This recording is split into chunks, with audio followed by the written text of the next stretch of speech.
সংস্কারের কথা বাংলাদেশে প্রথম কে বলেছে? বিএনপি বলেছে। বিএনপির 31 দফা আপনারা জানেন, সুতরাং 31 দফা বিএনপি দিয়েছে। তার আগে দেশনেত্রী বেগম খালেদা জিয়া বাংলাদেশকে কেমন দেখতে চায় তার রূপরেখা দিয়েছে। তার আগে শহীদ প্রেসিডেন্ট জিয়াউর রহমান 19 দফা দিয়েছে। সুতরাং বাংলাদেশের সংস্কারের যে মূল কথা, পরিবর্তনের যে মূল কথা, সেটা প্রথম বিএনপি বলছে, সবসময় বিএনপি বলছে, এখনো সেটা বিএনপি বলে। ব্রাহ্মণবাড়িয়া বার্তা সংবাদ প্রচারে অঙ্গীকারবদ্ধ। আমি আজকে আপনাদের সামনে পরিষ্কার ভাবে বলতে চাই, আপনারা যেই দরখাস্ত ইউনো অফিসে দিয়েছেন, আমি যেটা শুনছিলাম, সেইটার ব্যাপারে আমি এই সপ্তাহে ঢাকায় গিয়ে আমি ইউনো সাহেবের সঙ্গে আমি কথা বলবো। আজকে যেহেতু শুক্রবার, আগামীকাল শনিবার সরকারি ছুটি, সেই জন্য এই দুদিন আমি কথা বলতে পারবো না। আমি ঢাকায় যাব রোববার এবং ঢাকা থেকে আমি টেলিফোনে ইউনো সাহেবের সাথে কথা বলবো।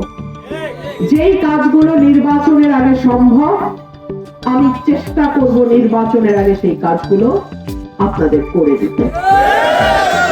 আর যেই কাজ হয়তো বড় বাজেট, টাকা বেশি লাগবে, সরকারি সিদ্ধান্তের ব্যাপার আছে, সেগুলা আপনাদের ভোটে যদি আমি এমপি নির্বাচিত হই, আমি ওয়াদা করছি সেই কাজগুলো আমি প্রথম 1 বছরের মধ্যে আমি শেষ করে দেওয়ার চেষ্টা করি।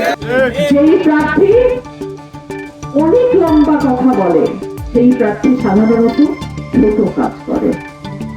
আমি আপনাদের যতটুকু বলবো, যতটুকু আমি কুলাইতে পারবো। আমি যদি এখন বলি এখান দিয়ে মেট্রো রেল চালাবো, হবে? আমি যদি বলি এখানে আমি ফ্লাইওভার বানাবো, এলিভেটেড এক্সপ্রেসওয়ে ঢাকার মতো বানাবো, হবে? আমি যেইটুকু পারি আমি আপনাদের সেইটুকু বলবো। আমার প্রিয় ভাইরা, গত 15 বছর বাংলাদেশে কেউ ভোট দেয় নাই। গত 15 বছর বাংলাদেশে কোনো নির্বাচন হয় নাই। জাতীয় নির্বাচন, এমপি নির্বাচন থেকে শুরু করে ইউনিয়ন পরিষদের মেম্বার পর্যন্ত কোনো ভোট লাগে নাই। নৌকা মার্কা এমনি পাস হয়ে গেছে। কিন্তু এইবার কিন্তু সেটা হবে না।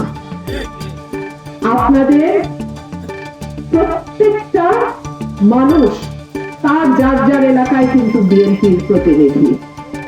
আপনারাই বিএনপি, আপনারাই আপনার এলাকার মুমিন ফারহানা, আপনারাই আপনার এলাকার তারেক রহমান, আপনারাই আপনার এলাকার বিএনপি কান্ডারি। এমন আচরণ করবেন না মানুষের সাথে যাতে আমাদের একটা ভোটও চলে যায়। সুতরাং মানুষের পাশে থাকি, মানুষের কাছে থাকি, মানুষ কি বলে, মানুষ কি চায় সেটা বোঝার চেষ্টা করি। আমাদের ভারপ্রাপ্ত চেয়ারম্যান জনাব তারেক রহমান বাংলাদেশে তার মায়ের পরে সেই সবচেয়ে বেশি নির্যাতিত নেতা, ঠিক না? এই মানুষটি আজকে 17 বছর তার দেশের মাটিতে ফিরতে পারে নাই। ভাই হারিয়েছে, ভাইকে দেখতে পারে নাই। মা হাসপাতালে থেকেছে, মাকে দেখতে পারে নাই। তার পাশে কি আপনারা দাঁড়াবেন না?